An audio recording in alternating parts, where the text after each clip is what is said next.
Il y a une semaine, les handballeuses françaises devenaient championnes du monde en dominant la Norvège.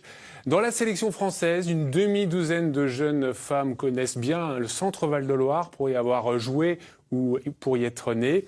Eh bien, l'une de nos équipes est allée au Pôle Espoir régional cette semaine pour rencontrer ces apprenties handballeuses qui se prennent à rêver d'une carrière sportive semblable. Reportage Alain Eudes avec Xavier Nézé.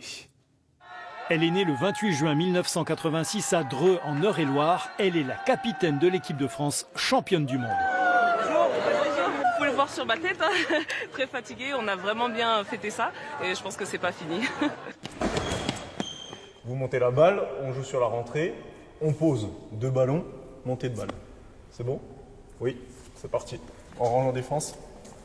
Ce sacre et l'émotion qui a suivi, Aïd Diatou l'a vécu avec autant d'intensité que les joueuses de l'équipe de France.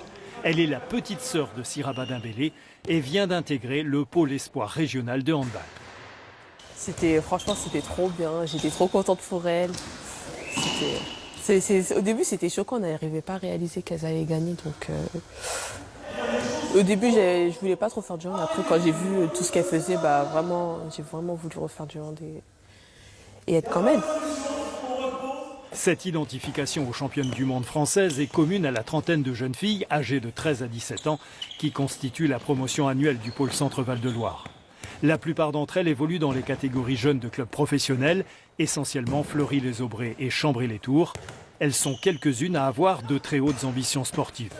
C'est oui, intégrer une D1 et intégrer France A aussi, c'est un rêve et j'aimerais bien qu'il se réalise. Donc je travaille tous les jours au pôle ou en club pour y arriver, quoi.